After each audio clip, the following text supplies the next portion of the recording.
ابو بکر سے اتنے خوش تھے اللہ کے رسول، اور ان کے جو انہوں نے قدر کی تھی نا، جو انہوں نے نبی علیہ الصلوۃ والسلام کے لیے قربانیاں دی تھی، ان کا آپ کو اتنا لحاظ اور پاس تھا کہ آپ ان کا شکریہ ادا کرتے اور کہتے کہ سب سے زیادہ میرے کام آنے والے ابو بکر ہیں، کہ ان کا مال بھی نبی صلی اللہ علیہ وسلم کے کام آیا۔ اور عائشہ کے پوچھنے پہ اللہ کے رسول نے فرمایا کہ میں عائشہ سے محبت کرتا ہوں سب سے زیادہ، اور اس کے باپ سے، عائشہ سے اور اس کے باپ یعنی ابو بکر صدیق سے۔ اور کئی لوگوں کے پاس مال نہیں تھا، ایک صحابی کے پاس کچھ نہیں تھا دینے کے لیے، اس نے سارا دن محنت کی، پھر بدلے میں انہیں کچھ کھجوریں ملی، ایک یہودی کے گھر نا، مطلب انہوں نے مزدوری کی تو پھر تھوڑی کھجوریں ملی تو لا کے ڈھیر پہ ڈال دی۔ اب اللہ تعالیٰ یہ نہیں دیکھتا کہ کس نے کتنا مال دیا، یہ بھی دیکھتا ہے کہ کتنے میں سے دیا ہے۔ ایک بندے نے آرام سے ہی خرچ کر لینا ہے اور اس کے پاس بہت سارا ہے، تو ایک بندے کو تھوڑا سا دینے کے لیے بھی بڑی مشقت کا وہ سامنا کر رہا ہے، تو کیا اللہ دلوں کو نہیں جانتا؟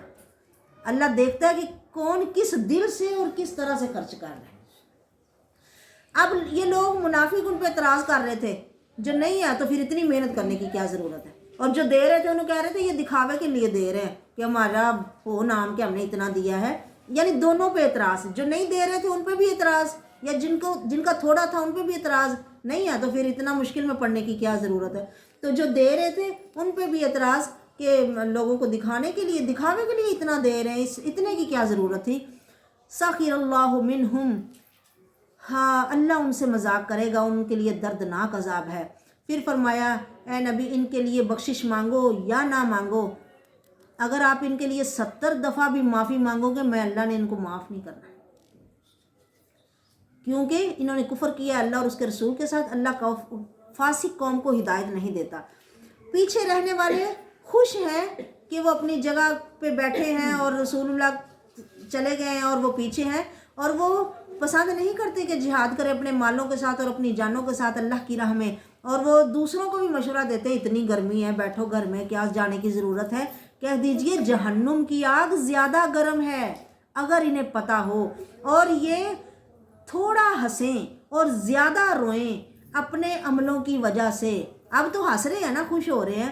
فرمایا لوگوں کس بات پہ تمہیں ہنسی آتی ہے، تمہارے پیچھے تو آگ کا عذاب ہے۔ ایک دفعہ ایسے ہی صحابہ کی جماعت ہنس رہی تھی تو ان سے کہا گیا کیا تم حساب کتاب دے کے فارغ ہو گئے جو ہنس رہے ہو، کس چیز پہ ہنسیاں آتی ہیں آپ کو؟ نبی صلی اللہ علیہ وسلم کبھی کہکا مار کے اور ایسے ہی نہیں ہنستے تھے، ان کا صرف مسکرانا ہوتا تھا۔ تم ایک وقت آئے گا کہ تھوڑا فَلْيَضْحَكُوا قَلِيلًا وَلْيَبْكُوا كَثِيرًا، بس وہ بہت کم ہنسیں اور بہت زیادہ روئیں، یعنی انہیں ایسا کرنا چاہیے کیونکہ ان کے عمل بہت برے ہیں۔ اگر رَجَعَكَ اللَّهُ إِلَىٰ طَائِفَةٍ مِّنْهُمْ، اللہ آپ کو ایک جماعت کی طرف واپس لوٹائے گا تو وہ آپ سے اجازت مانگیں گے کہ ہم دوبارہ اب جنگ کے لیے آپ کے ساتھ جائیں۔ اچھا، اب جب مسلمان جنگ کے لیے گئے نا، اللہ نے اتنا روب ڈال دیا کہ عیسائی لڑنے کے لیے آگے نہیں آئے، وہ بھاگ گئے، تو مسلمان فاتح بن کے واپس آئے، عزت لے کے واپس آئے اور بڑی شان و شوکت سے واپس آئے۔ اب جو پیچھے رہ گئے تو انہیں پریشانی کہ چلے جاتے، لڑائی تو ہونی نہیں تھی، تو چلے جاتے، ہماری بھی بلے بلے ہو جاتی۔ جب وہ آپ کی طرف اب اے نبی اگر وہ اب نکلنا چاہے نا کہ اب ہم نے آپ کے ساتھ جنگ میں جانا ہے، تو اب جو بیٹھے رہے ہیں نا انہیں اب آپ اپنے ساتھ جانے کے لیے اجازت کبھی نہ دینا۔ وَلَن تُقَاتِلُوا مَعِيَ عَدُوًّا لَن تَخْرُجُوا مَعِيَ أَبَدًا وَلَن تُقَاتِلُوا مَعِيَ عَدُوًّا، انہیں کہو نہ تو میرے ساتھ تم کبھی نکلو اور نہ ہی تم میرے ساتھ اب لڑائی کرو، مجھے تمہاری ضرورت نہیں ہے۔ تم بیٹھنا پسند کیا ہے نا پہلی دفعہ، تو اب تم بیٹھے رہو بیٹھنے والوں کے ساتھ۔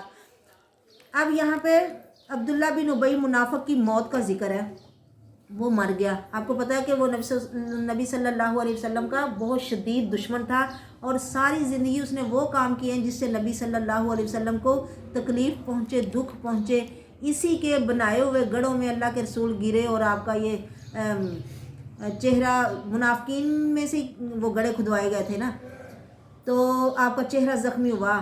اسی نے اللہ کے رسول صلی اللہ علیہ وسلم کی بیوی عائشہ صدیقہ عفیفہ پہ تہمت لگائی کہ اللہ کے رسول دکھ میں رہے کتنا عرصہ، اور بڑی بڑی اس نے تکلیفیں پہنچائی مسلمانوں کو، لیکن اب فوت ہو گیا۔ نبی صلی اللہ علیہ وسلم کی رحمت کا آپ اندازہ لگائیں، اللہ کے رسول اسے دفنا دیا گیا، اس کا بیٹا، اس کا نام ہی عبداللہ ہی تھا، اور وہ اللہ کے رسول کا بڑا سچا صحابی تھا، بہت محبت کرنے والا تھا، بلکہ وہ خود کہتا تھا اللہ کے رسول اگر آپ میرے باپ کو مروانا چاہتے ہیں نا تو آپ مجھے ہی حکم دیں، میں ہی مار دیتا ہوں، کیونکہ میں اپنے ابا سے بڑی محبت کرتا ہوں، اگر اسے کوئی اور مارے گا، یہ نہ ہو کہ میرے دل میں اس کے خلاف کوئی غصہ آئے یا نفرت آئے، تو آپ مجھے ہی کہیں کہ میں اسے مار دوں۔ تو آپ نے فرمایا نہیں، میں یہ نہیں چاہتا کہ لوگ میرے بارے میں کہیں کہ محمد اپنے ساتھیوں کو ہی مروا دیتا ہے، یعنی میں نے اسے مارنا نہیں ہے، میں نہیں اسے مروانا چاہتا، میں تو چاہتا ہوں کہ یہ ہدایت والا بن جائے۔ ہیں نبی تو چاہتے تھے کہ وہ ہدایت والا بن جائے، اب وہ مر گیا ہے، قبر میں دفنا دیا گیا ہے، اللہ کے رسول گئے اسے قبر سے نکال کے اس کی سر کو اپنی گود میں رکھ کے اس کے منہ میں اپنا لعاب دہن ڈالا آپ نے کہ میری وجہ سے اگر یہ بخشا جائے تو بخشا جائے۔ حکم ہے نا کہ آپ ان کے لیے 70 دفعہ بھی معافی مانگو گے تو میں نے معاف نہیں کرنا۔ نبی کہتے ہیں کہ میں اس کے لیے معافی مانگوں گا، یعنی اگر امید ہو نا کہ اس سے زیادہ مانگنے پہ اس کو معافی مل جائے گی تو میں مانگوں گا۔ اور آپ اس کی نماز جنازہ پڑھنے کے لیے چلے گئے، اسے اپنی قمیض پہنائی کہ میری قمیض پہننے سے اس کے عذاب میں تخفیف ہو جائے، لیکن اللہ نے فرمایا، اللہ نے روک دیا۔ اب عمر نہیں چاہتے تھے کہ نبی اس کا جنازہ پڑھے، عمر رضی اللہ تعالیٰ عنہ نے آپ کو پیچھے سے روک لیا، اللہ کے رسول اس نے یہ کیا، اس نے وہ کیا، آپ کیوں جا رہے ہیں اس کا جنازہ پڑھنے کے لیے؟ نبی علیہ الصلوۃ والسلام ایسے چھڑوا کے چلے گیا کہ مجھے بھی پتہ اس نے کیا کیا ہے، لیکن اگر وہ بخشا جائے تو اچھا ہی ہے نا، کوئی جنت میں چلا جائے۔ ہاں، پر اللہ کہتے ہیں اس کے عمل نہیں ہے کہ وہ جنت میں جائے۔ آپ ان میں سے کوئی بھی مر جائے اس کا جنازہ نہیں آپ نے پڑھنا ہے اللہ کے رسول، اور نہ آپ نے اس کی قبر پہ کھڑے ہو کر دعا کرنی ہے۔ کیونکہ انہوں نے کفر کیا اللہ اور اس کے رسول کے ساتھ، اور وہ نافرمانیوں میں ہی مر گئے ہیں۔ ان کی مال اور ان کا اولاد تمہیں کسی تعجب میں نہ ڈالے، اللہ ارادہ کرتا ہے کہ اسی کے ساتھ انہیں دنیا میں عذاب دیا جائے اور انہی خوشیوں میں یہ رہیں کہ ان کی جانیں کفر کی حالت میں نکلیں۔ جب بھی کوئی صورت نازل ہوتی ہے کہ ایمان لے آؤ اللہ پر اور جہاد کرو اس کے رسول کے ساتھ، استاذن اولو الطول منہم، اجازت مانگتے ہیں آپ سے دولت والے ان میں سے، اور وہ کہتے ہیں ہمیں چھوڑ دو کہ ہم پیچھے بیٹھنے والوں میں سے رہ جائیں، وہ خوش ہیں کہ وہ پیچھے ہی بیٹھے رہیں۔ اللہ نے ان کے دلوں پہ مہر لگا دی ہے کہ وہ کوئی بات نہ سمجھیں، لیکن رسول صلی اللہ علیہ وسلم اور ایمان والے جو ان کے ساتھ ہیں وہ جہاد کرتے ہیں اپنے مالوں سے بھی اور اپنی جانوں سے بھی، خود بھی پیش ہیں، مال بھی دے رہے ہیں۔ یہی لوگ نیکیوں میں آگے جانے والے ہیں اور یہی کامیاب ہونے والے ہیں۔ اعد اللہ لہم جنات، اللہ نے ان کے لیے باغات تیار کیے ہیں جن کے نیچے نہریں چلتی ہیں، وہ اس میں ہمیشہ رہیں گے، یہ بڑی کامیابی ہے۔ پھر فرمایا عذر پیش کرنے والے یہ بدو لوگ آپ کے پاس آئیں گے اے نبی، لیوزن لہم، تاکہ انہیں اجازت دی جائے، اور وَقَعَدَ الَّذِينَ كَذَبُوا اللَّهَ وَرَسُولَهُ، حالانکہ وہ لوگ بیٹھ رہے ہیں جنہوں نے اللہ اور اس کے رسول سے جھوٹ بولا، ان میں سے ان لوگوں کو جنہوں نے کفر کیا جلد ہی دردناک عذاب پہنچے گا، نہ کمزوروں پر کوئی حرج ہے نہ بیماروں پر، اور نہ ان لوگوں پر جو وہ چیز نہیں پاتے جو خرچ کریں، یعنی جو کمزور ہیں، بیمار ہیں، جو نہیں جنگ کر سکتے اور مال بھی نہیں ہے، تو فرمایا ان پہ کوئی گناہ نہیں، کیونکہ اللہ تو جانتا ہے نا، وہ دلوں کے بھید جانتا ہے۔ فرمایا نہ ان پر کوئی گناہ ہے جو آپ کے پاس آ کے کہتے ہیں کہ آپ ہمیں کوئی سواری دو، ہم نے جہاد کرنا ہے، تو آپ کے پاس بھی سواریاں نہیں ہیں، تو آپ انہیں کہہ رہے ہو کہ مال نہیں ہے، تو اب ان کے دل میں اتنی تڑپ ہے، اتنا جذبہ ہے جہاد کا کہ وہ آپ کے ساتھ جانا چاہتے ہیں، لیکن اسباب نہیں ہے جانے کے۔ جب آپ انہیں واپس موڑتے ہو نا تو ان کی آنکھوں سے آنسو بہہ رہے ہوتے ہیں کہ ہم بھی نبی کے ساتھ جاتے، ہم بھی نبی کے ساتھ جاتے۔ ان کے دل غمگین ہیں کہ ان کے پاس کوئی مال نہیں ہے کہ جو وہ خرچ کر سکیں۔ فرمایا انما السبیل للذین یستاذنونک وهم اغنیاء، پکڑ صرف غنیوں کی ہے جو اجازت مانگتے ہیں اور مال ہے ان کے پاس، وہ خوش ہیں کہ وہ پیچھے رہنے والوں میں سے ہیں۔ اللہ نے ان کے دلوں پر مہر لگا دی، انہیں علم نہیں ہے کہ اللہ ہم سے کتنا ناراض ہے اور یہ عمل کر کے ہم نے اللہ کو کتنا ناراض کر لیا۔ فرمایا وہ لوگ جو گئے نہیں جنگ میں، شامل نہیں ہوئے، لیکن دل سے پریشان تھے، ان کا دل تھا کہ ہم جائیں ان کے ساتھ۔ فرمایا مسلمانوں تم کوئی گھاٹی ایسی نہیں جو تم نے عبور نہیں کی، مگر انہیں بھی تمہارے ساتھ ہونے کا ثواب دیا گیا، یہ اللہ ہے جو سینوں کی باتوں کو جانتا ہے کہ کون بہانہ بنا کے پیچھے رہ جاتا ہے اور کون سچے دل سے جانا چاہتا ہے اور نہیں جا سکا۔ وما علیہ الا البلاغ وآخر دعوانا الحمد للہ رب العالمین۔